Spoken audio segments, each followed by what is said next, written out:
Love story கேட்டிருந்தீங்க. Love story சொல்லலாம்.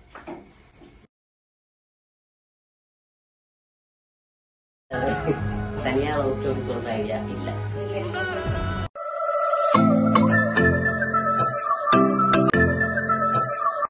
Hello guys, பேசுறாங்க. கேமரா பாரு, கேமரா பாரு. சமைக்க இன்னைக்கு ஸ்பெஷல் ஒன்றும் இல்லை. ஸ்பெஷல் எதுவும் இல்லையா? எதுவுமே நிறைய பேர் லவ் ஸ்டோரி கேட்டிருந்தீங்க. லவ் ஸ்டோரி சொல்லலாமா வேண்டாமான்னு யோசிச்சுட்டு இருக்கோம். இன்னும் யோசிச்சுட்டு தான் இருக்கோம். மேடம் எப்போ ஓகே ஆகுறாங்களோ அப்பதான் சொல்ல முடியும். மறைக்கக்கூடாது. நிஜமா லவ் ஸ்டோரி சொல்லணும் ரொம்ப ஆசையாக தான் இருக்கு. பட் கொஞ்சம் வெயிட் பண்ணுங்க. நீங்கள் கண்டிப்பாக வெயிட் பண்ணுவீங்கன்னு நினைக்கிறேன். அதே கொஸ்டின்ஸ் ரிப்பீட்டாக வருது. பட் எங்களுக்கு அது எப்படி சொல்லணும், இல்லை அது ஒரு ஷார்ட் மாதிரி இருக்கலாமா, அந்த மாதிரி இதெல்லாம் திங்க் போயிட்டு இருக்கு. நான் யோசிச்சுட்டு இருக்கோம் என்ன பண்ணலாம் அப்படின்னு தான் யோசிச்சுட்டு இருக்கோம். அதனால தான் லவ் ஸ்டோரி போடல. இன்னைக்கு என்னன்னா, இன்னைக்கு சாட்டர்டே. ஏன் நீ முறைக்கிற? முறைக்காத. சாட்டர்டே ஸ்பெஷல் குக்கி நேரத்தோடு. எனக்கு நண்டு தான் ரொம்ப பிடிக்கும். அதனால் அதை குக் பண்ணிட்டு இருக்கா. நேற்றா மார்க்கெட் போய் ஃபிஷ் மார்க்கெட் இருக்கு இங்கே, ரொம்ப கிட்ட இல்லை, கொஞ்சம் லாங் தான். போய் அங்கே போய் ஃபிஷ் எல்லாம் வாங்கிட்டு வந்துட்டு மேடம் குக் பண்ணிட்டு இருக்காங்க. உங்களுக்கு யாருக்காச்சும் அப்படி அது நண்டு ரொம்ப பிடிக்குமா அப்படின்றது கமெண்ட் பண்ணுங்க. அப்புறம் லவ் ஸ்டோரி பற்றி ஏதாவது உங்களுக்கு ஏதாவது சொல்ல விருப்பம் இருக்கா? ஏதாவது சொல்ல விருப்பம் இருக்கா? சொல்லுங்க. இல்ல நான் சொல்லி நீங்க மட்டும் அங்க திரும்பினா நல்லா இருக்காது. நான் தனியா லவ் ஸ்டோரி சொல்ற ஐடியா இல்ல. இல்ல எனக்கு தனியா லவ் ஸ்டோரி சொல்ற ஐடியா இல்ல. லவ் ஸ்டோரி இப்படி ஷார்ட்டா குட்டி குட்டி ஷார்ட்டா இருக்கலாமா? குட்டி ஷார்ட்டா இருக்கிற அளவுக்குன்னா ஒன்றும் இல்லை. ஆல்ரெடி நாங்கள் 2 பேரும் என்ன சொல்றது, ஃபேமிலி ரிலேட்டிவ்ஸ் தான். ஆனால் 2 பேருக்குமே அது தெரியாம தான் இருந்துச்சு. அப்புறம் இந்த 2018 அந்த டைம்ல டிக்டாக்ல தான் நாங்கள் வந்து பேச ஆரம்பிச்சு பார்த்தா அடடா பார்த்தா எங்க அப்பா சைடு ரிலேட்டிவ் தான் வந்தாரு. இப்போ பேசி பேசி பேசி பேசி அப்படி அது எப்படி கண்டுபிடிச்சானா, அப்பா போட்டோ வச்சு ஒரு வீடியோ பண்ணியிருந்தான். அதுலதான் நான் அட்டாச் ஆனேன். அதுலதான் எனக்கு தெரிஞ்சிருச்சு, ஐயோ இங்கேயோ ஒரு பார்த்தது இருக்கே அப்படின்னு. அப்புறம் அதுல சும்மா கமெண்ட் தான் பண்ணேன். எனக்கு அப்பவும் பயமா தான் இருந்துச்சு. நான் டக்குன்னு பேச மாட்டேன். அதுவும் தமிழ்நாடு, இவன் தமிழ்நாடு, எனக்கு டக்குன்னு கொஞ்சம் பயம் பேசுறதுக்கு. ஏன்னா வேற ஒன்றும் இல்லை. ஆமா, ரொம்ப பேசாதீங்க. அது வேற ஒன்றும் இல்லை. என்ன சொல்றது, இவங்க ஃபேமிலியும் சரி அப்பா சைடும் சரி கொஞ்சம் சண்டை அந்த மாதிரி, ஃபேமிலி சண்டை அவங்க நார்மலி பேரண்ட்ஸ்குள்ள இருக்கிறது தான். ஸோ அதனால சின்ன வயசுல பார்த்ததே தவிர அந்த மாதிரி பெரிய ஞாபகங்கள் அந்த மாதிரி எதுவுமே இல்லை எங்களுக்கு 2 பேருக்குமே. ஸோ அந்த போட்டோல தான் இவரும் கண்டுபிடிச்சாரு. அப்புறம் பேசி பேசி வரும்போது அடடா ரிலேட்டிவ்ஸ் பேசும்போதுதான் தெரியுது மலையாளி அப்படின்னு. எனக்கு அப்பதான் நான் மலையாளத்துல எல்லாம் பேசுறா அப்படின்னு தான் நினைச்சிட்டு இருந்தேன். அப்போ எனக்கு கொஞ்சம் பயமா தான் இருந்துச்சு. பேசலாமா வேண்டாமா வேணுமா அப்படின்றது டக்குன்னு. அப்புறம் அப்படியே போச்சு, பேச ஆரம்பிச்சோம். அப்புறம் 2 பேருக்குமே பிடிச்சிருந்துச்சு. 2 பேரோட அந்த ஒரு அக்கம்பனிஸ் ரொம்ப பிடிச்சிருந்துச்சு. ஏன்னா 2 பேருமே ஒரு டைம்ல என்ன சொல்றது கொஞ்சம் டிப்ரெஸ்டா தான் இருந்தோம். ஸோ அந்த கம்பெனியில் நல்லா இருந்துச்சு 2 பேருக்கும். பின்ன பேசி பேசி 24/7 பேச ஆரம்பிச்சு. மெசேஜிங் ஆகட்டும் எல்லாம் ஆகட்டும். பின்ன ஒரு நாள் இவர் அங்கே வந்திருந்தாரு, சென்னை வந்திருந்தாரு. நான் சென்னையில தான் படிச்சுட்டு இருந்தேன். ஸோ இவர் சென்னை வந்திருந்தாரு 2 ட்ரிப்பு. அதுக்கப்புறம் நான் சர்ப்ரைஸ் கொடுக்கலான்ட்டு இங்கே வந்திருந்தேன். அதுக்கப்புறம் அப்படியே ஃபேமிலியெல்லாம் ஓகேவாகி இப்போ நான் இந்த சார் கூடயே செட் ஆகிட்டேன். சிம்பிளா சொல்லி முடிச்சிருக்கோம். ரொம்ப லாங்கா சொல்லணும்னா இல்ல லாங்கா இல்ல, எங்க லவ் இதுதான் ஃபேமிலி ஓரியன்டட் லவ் தான். ஸோ அதனால நீங்க நினைக்கிற மாதிரி ரன்னிங் சேசிங் அதெல்லாம் ஒன்றும் இல்லை. லைட்டானா எல்லாருக்குமே இருக்கிறதா, ஃபேமிலி சைடுல இருக்கிறதா. ஃபர்ஸ்ட் சொல்லும்போது ஒரு அது ஒரு எப்பவுமே எல்லா ஃபேமிலியும் இருக்கு. ஆனா சொல்லணும், என் ஃபேமிலி கொஞ்சம் நல்லாவே சப்போர்ட் பண்ணாங்க. ஆமா, என் ஃபேமிலி ரொம்ப சப்போர்ட்டிவா இருக்காங்க. பட் என் ஃபேமிலி சப்போர்ட்டிவ் இருக்கு இல்ல அப்படின்னு சொல்லலாம். அதாவது இவனோடது எப்படின்னா, இவங்க அம்மாலாம் சப்போர்ட்டிவ் தான். இவங்க அம்மாக்கு எல்லாம் என்ன ரொம்ப பிடிக்கும், அக்காக்கெல்லாம் என்ன ரொம்ப பிடிக்கும். பட் சுற்று வட்டாரங்கள் இருக்கு, வீட்டார் உறவினர் அப்படின்னு அவங்களுக்கெல்லாம் தான் கொஞ்சம் அவங்களுக்கெல்லாம் கொஞ்சம் ஒரு மாதிரி அது என்ன ஏன் அப்படி எதுக்கு தேவையில்லாத கேள்வி எல்லாம். மற்றபடி எதுவுமே இல்லை. என் ஃபேமிலி இதுன்னா அப்பா இல்லை, அம்மா மட்டும் தானே, அம்மாவும் பாட்டியும். பாட்டிக்கு முன்னாடியிலேருந்தே என்னோட இந்த இது சொன்னதுலேருந்தே அவங்க வந்து ஓகே வாட் எவர் உன்னோட ஹாப்பினஸ் அதுதான் அப்படின்னு. அம்மாவுக்கு தான் கொஞ்சம் ஒரு மாதிரி இருந்துச்சு. பட் அதுக்கப்புறம் அம்மா ரொம்ப ஓகே ஆயிட்டாங்க. ஆமா, இப்ப என்ன வேண்டாம் என் குடும்பத்துக்கு, இவனை மட்டும் போதும் என் குடும்பத்துக்கு அப்படின்ற மாதிரி ஆயிடுச்சு. ஸோ காட்ஸ் கிரேஸ், யாரோ செஞ்ச புண்ணியம் எனக்கு கிடைச்சிருக்குன்ற மாதிரி தான். ஒன்னும் சொல்லல, அமைஞ்சது அவ்வளவுதான். எல்லாமே நல்லபடியா இப்ப நாங்க ஹாப்பியா எங்களோட லைஃப் போய்கிட்டு இருக்கு. அம்மாவும் கூப்பிடுவாங்க, இவனா கூப்பிடுவாங்க, என்னையும் கூப்பிடுவாங்க. இப்ப எனக்கு ஃபோன் பண்ணி கிடைக்கலன்னா ஃபர்ஸ்ட் கால் இங்கே தான் போகும். இல்லை இவருக்கு கிடைக்கலன்னா கூட எனக்கு கழுவி ஊத்தல் வரும், ஏன் ஏன் ஏன் ஏன் அப்படின்னு. இந்த சாப்பாடு விஷயமும் அப்படிதான். இவர் கொஞ்சமா மெலிஞ்சிட்டா கூட அங்கிருந்து கிரிகிரின்னு கேள்விப்பட வந்துருவாங்க. அப்போ நல்லா போகுது லைஃப் அப்படின்னு நினைக்கிறோம். ஏன்னா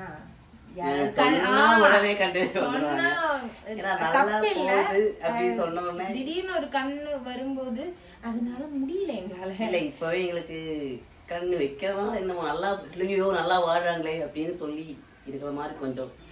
அது ஏன்னா பொறாமன்றது இல்ல, நம்ம பொறாமப்படுற அளவுக்கு ஒண்ணுமே இல்ல, வரல இன்னும் எதுவுமே நம்ம பண்ணல. நம்ம அந்த ஸ்டெப்புக்கு தான் வந்துட்டு இருக்கோம். பட் ஸ்டில் பரவாயில்லப்பா நல்லா இருக்கிறாங்க, அதுவே நமக்கு ஒரு, ஏன் நான் அதெல்லாம் ரொம்ப நம்புவேன்.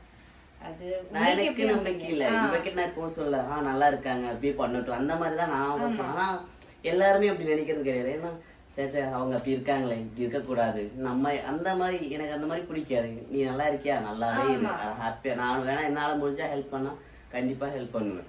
பட் நமக்கு வந்து அதுலலாம் நான் ரொம்பவே நம்புவேன். ஸோ அது வந்து வேணாம் அப்படின்னு தான். பின்ன உங்களுக்கும் அதுதான் சொல்றேன். இப்போ உங்க லைஃப்லயும் ஏதாவது நல்லது நடக்குதுன்னா கண்டிப்பா சொல்றேன், மறுபடியும் சொல்றேன், வெளியே சொல்லிடாதீங்க. அது நடக்கிற வரைக்கும் வெளியே சொல்ல வேணாம். நடந்து முடிஞ்சதுக்கு அப்புறம் இது என்ன நடந்துச்சுப்பா, கண்டிப்பா சுற்றுல இருக்கிறவங்களுக்கெல்லாம் ஒரு கோபம் வரும், ஏன் சொல்லலை அப்படின்னு. நம்ம சேஃப்டிக்கு தான் அதனால தான் சொல்றேன், மற்றபடி வேற எதுவும் இல்லை. ஸோ கடவுள் புண்ணியத்துல நிம்மதியா இருக்கிறோம். நம்ம ஹாப்பியா இருப்போம் எப்பவுமே.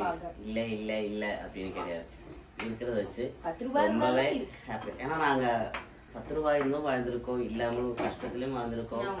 சந்தோஷம் நல்லா இருந்து கஷ்டத்துல வந்து நல்லா இருந்து அந்த மாதிரி ஒரு இதில் நாங்க வந்திருந்தோம். எங்களுக்கு அந்த டைம்ல யாரும் ஹெல்ப் அந்த மாதிரி எல்லாம் எங்களுக்கு கிடைச்சதெல்லாம் இல்லை. அங்கே எங்க 2 பேர் விஷயத்துல எனக்கு அவள் எல்லா விஷயத்திலும் சப்போர்ட்டிவா இருப்பாள் எப்பவுமே. என்னோட ஸ்போர்ட்ஸா இருந்தாலும் நான் எந்த கஷ்டத்துல இருக்கும்போது அவள் சொல்லுவோம், அதுக்கு என்னடா நீ போயிட்டு வா கண்டிப்பா உன்னால அச்சீவ் பண்ண முடியும். அந்த ஒரு சப்போர்ட்டிவ் எனக்கு இவகிட்ட இருக்கு. நிஜமா சொன்னா எல்லாமே கேட்குறது. இவ்வளவு வருஷமா நீங்க தான் இவ்வளவு வருஷமா ஒன்னா இருக்கீங்க, ஏன் ஒன்னா இருக்கீங்கன்னா ஏன்னா அவளோட விஷயமா இருந்தாலும் நான் அவகிட்ட பண்ணாத இல்லை போகாத அந்த மாதிரி செய்யாத எதுவுமே இல்லை. உனக்கு என்ன தோணுதோ பிடிச்சிருக்கா பண்ணு, அது மட்டும் தான் நான் சொல்லுவேன். அவளும் இங்கே தான் உனக்கு வேணும்னு இருந்ததுன்னா கண்டிப்பா நீ பண்ணு. அந்த சப்போர்ட்டிவ் எனக்கு அவகிட்ட ரொம்ப பிடிக்கும். அதுக்காக நாங்க சண்டை போட மாட்டோம், அப்படிலாம் எதுவுமே இல்லை. நார்மல் மனுஷங்க தான், அடிச்சு பிடிச்சு கடிச்செல்லாம் சண்டை போடுவோம். ஆனா ஒரு நாள் மேக்சிமம் எங்களோட சண்டை, ஒரு நாள் இல்ல 1.5 நாள். ஆமா கண்டிப்பா சண்டைலாம் மானாவரியா சண்டை போடுவோம், கறி துப்புற அளவுக்கு சண்டை போடுவோம். ஆனா 1.5 நாள் தான் மேக்சிமம் எங்களோட சண்டை. 1.5 நாள் போயிருக்கு, அவ்வளவுதான். பேசாம இருப்போம், 2 பேருமே மூஞ்சி திருப்பிக்கிட்டு இருப்போம். ஆனா அப்பவும் இவனுக்கு சமைச்சு கொடுக்கறது நானும் கரெக்டா இருப்பேன், இவனும் என்னோட வேலையில கரெக்டா இருப்பான். அப்பதான் இவன் வந்து ரொம்ப பிரியாணி வாங்கிட்டு வர்றது, ரோஷத்துல இருக்கும்போது தான் பிரியாணி வாங்கிட்டு வர்றது, அது வாங்கிட்டு வர்றது. ஏன்னா நான் யோசிப்பேன் மனசுக்குள்ள, சாப்பிட்டா நல்லா இருக்குமே அப்படின்னு யோசிக்கும்போது கரெக்டா அந்த பாண்டிங் எங்களுக்குள்ள இருக்காது. ஏன்னா எனக்கும் தெரியாது இவருக்கும் தெரியாது. ஏதாவது மனசுல சாப்பிடணும் இல்லை எங்கேயாச்சும் போகணும் அப்படின்னு திங்க் பண்ணும்போது எனக்கும் அதே விஷயம் அவள் யோசிக்கிறாளோ இல்லை வேணும்னு தோணுதோ அந்த மாதிரி. சப்போஸ் இவளுக்கு உடம்பு முடியாம கூட இவ கொஞ்சம் நல்லா இருக்கிற மாதிரி அது வந்துச்சுன்னா எனக்கு உடனே மனசுல ஒரு மாதிரி பட ஆரம்பிச்சு. அது இவ்வளவு வருஷமா இருக்கிறனால அந்த பாண்டிங் வருதுன்னு நினைக்கிறேன். மற்றபடி என்னன்னு எனக்கும் இது வரைக்கும் அது தெரியாது கிடையாது. இவகிட்ட எனக்கு கேட்டிருக்கேன், அது எப்படி எனக்கு தெரியுது, இவளே கேட்டிருக்கேன், நான் இப்போதானே நினைச்சேன் நீ எப்படி வாங்கிட்டு வந்த, அந்த மாதிரி கொஸ்டின்ஸ் எல்லாம் வந்திருக்கு. பட் அவ்வளோ வருஷம் இருக்கிறனால அவள் சின்னதாக நினைக்க. ஃபர்ஸ்ட் ஆஃப் ஆல் அவள் எனக்கு ஒரு குழந்தை மாதிரியே தான் அவளை நான் வளர்த்திட்டு வரல தங்கம். அப்புறம் இன்னொன்று நிறைய பேர் கேட்குறீங்க, இது நான் பர்சனலாக சொல்லணும் எதிர்பார்த்தது, அப்போ கூட தெரியாது நான் இது பேசக்கூடாது. கல்யாணம் எப்போ அப்படின்னு கேட்குறீங்க. கரெக்ட் தான் நீங்கள் சொல்கிறது, நீங்கள் நினைக்கிறதெல்லாம் கரெக்ட் தான். இன்னும் இவ்வளோ வருஷம் ஆயிடுச்சு. பட் எனக்கு எப்படின்னா என்னோட அச்சீவ்மெண்ட்ஸ் கொஞ்சம் கூட இருக்கு. அது என் ஃபேமிலி ஆகட்டும், அதே ஃபேமிலியும் அதான் சொல்லுவாங்க, இப்போவே மேரேஜுக்கு போகாத, உனக்கு ஒரு அச்சீவ்மெண்ட். அது எங்கள் அம்மா ரொம்ப ஸ்ட்ரிக்ட் அதில். அது இல்லாமல் நாங்கள் விருப்பப்படாமல் அதெல்லாம் இல்லை, என் அம்மா அதில் ரொம்ப ஸ்ட்ரிக்ட். நீ அச்சீவ் பண்ண கல்யாணம் முடிச்சுக்கோ, அதுக்கு முன்னாடி கல்யாணம் இல்லைன்னா பண்ணிட்டு இருக்காது, வேணாம். அது ஏன் அம்மா அப்படின்னு தெரியல, அம்மாவுக்கு அது ஒரு ஸ்ட்ரிக்ட். அது மட்டும் இல்லாமல் அம்மாவுக்கு வந்து இந்த சிம்பிள் வெட்டிங் அதுலலாம் விருப்பம் இல்லை. இந்த ரெஜிஸ்டர் மேரேஜ் சும்மாதா சின்னதா அதெல்லாம் அம்மாவுக்கு விருப்பம் இல்லை. அம்மா எப்படின்னா நீ அச்சீவ் பண்ணு, அவரும் அச்சீவ் பண்ணட்டும். இப்போ அவன் வந்து ஓரளவுக்கு ஒரு படி 2 படி அச்சீவ் பண்ணிட்டு வரான் அவனோட அவார்ட்ஸ்ல எல்லாமே. ஸோ நான் இன்னும் அச்சீவ்மெண்ட்ஸ் நிறைய இருக்கு. அப்போ அது முடிச்சதுக்கு அப்புறம் தான் அது ஒரு கிராண்ட் வெட்டிங்கா இருக்கணும், ஃபேமிலி எல்லாரையும் வர வச்சு இப்படித்தான். ஏன்னா நிறைய பேர் பாயிண்ட் பண்ணியிருப்பாங்கல்ல, எதுக்கு ஏன் நொட்டை செய் அப்படி இப்படின்னலாம். ஸோ அதெல்லாம் மூஞ்சடிக்கிற மாதிரி இருக்கணும் உங்களோட வெட்டிங். ஏன்னா கிறிஸ்டியன் ஸ்டைலில் பண்ணணும், ஹிந்து ஸ்டைலில் பண்ணணும் ரொம்ப ஆசை எனக்கு. ரெண்டுமே இருக்கு. அப்போ ரெண்டுக்குமே நல்லா செலவும் வரும். ஆப்வியஸ்லி கல்யாணம்னா செலவு வரும். ஸோ எனக்கு அந்த மாதிரி ஆசை. நான் நல்ல பிரைடா இருந்து நான் வந்து கல்யாணம் பண்ணி போகணும், நல்லா ஜுவல்ஸ் எல்லாம் போட்டு கல்யாணம் பண்ணா. இவன் ஆசைப்பட மாட்டான், அதெல்லாம் இவன் சும்மா நின்னா இப்படியே கூட அவன் கட்டுறதுக்கு ரெடி தான். ஆனா எனக்கு கொஞ்சம் இருக்கு, அது பொண்ணுங்களுக்கு புரியும் ஏன் என் மைண்ட் செட் அப்படி இருக்குது அப்படின்னு. ஸோ இது வந்து அவனுக்கு தெரியாது, இது அவனுக்குமே அது ரொம்ப ஃபீல் கொடுத்துருக்கு, ஏன்டின்னு. ஸோ இதுதான் காரணமே தவிர வேற எதுவுமே இல்லை. நீங்க யோசிக்கிற அளவுக்கு எல்லாம் எதுவுமே இல்லை. டெஸ்டினேஷன் வெட்டிங் எல்லா பொண்ணுங்களுக்கும் இருக்கிறது தான். ஸோ என்னோட மனசுல ஒரு டெஸ்டினேஷன் வெட்டிங் இருக்கு. 2 மேரேஜ் பண்ணணும் நான். ஸோ நான் அச்சீவ் பண்ணணும். ஸோ எனக்கு ஏன்னா இவன் பார்க்கறதுக்கு முன்னாடியே என் வீட்டில் நான் அதான் சொல்லிட்டு இருந்தேன், நான் அச்சீவ் பண்ணதுக்கு அப்புறம் நான் கல்யாணம் பண்ணிக்கிறேன். ஸோ திடீர்னு இப்போ இவன் என் லைஃப்ல வந்துட்டான், அதுக்காக என்னோட இது மாற்றி வைக்க முடியாது. அப்போ எங்கள் அம்மா கேவலமாக கேட்பாங்க, ஏண்டி இது நீ அப்போ உனக்கு இதெல்லாம் தோணலை, இப்போ இவன் வந்து முன்னாடி நிற்கிறதுனால உனக்கு தோணுதானே அசிகசிங்கமாக எங்கள் அம்மா கேட்கும்.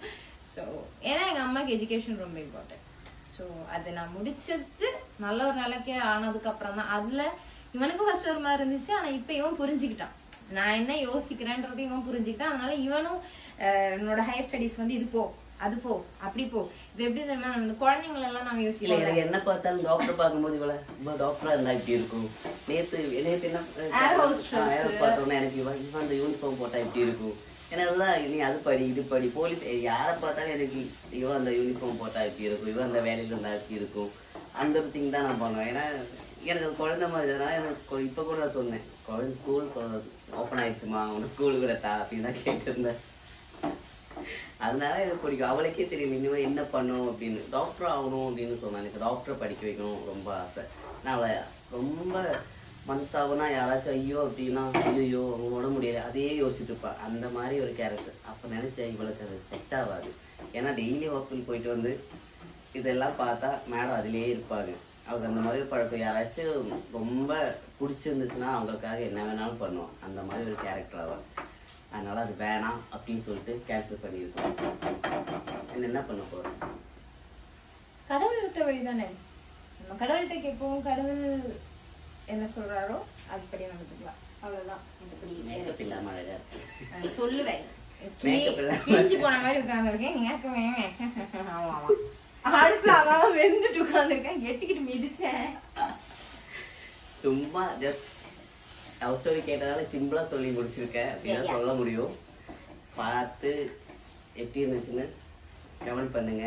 நம்ம சேனல் ஃபர்ஸ்டா பார்த்துதான் இருந்தா என்ன பண்ணணும் தங்கம்? சப்ஸ்கிரைப் பண்ணி அந்த பெல்ல டிங்னு தட்டி விட்டுருங்க. Okay, bye guys, love you all.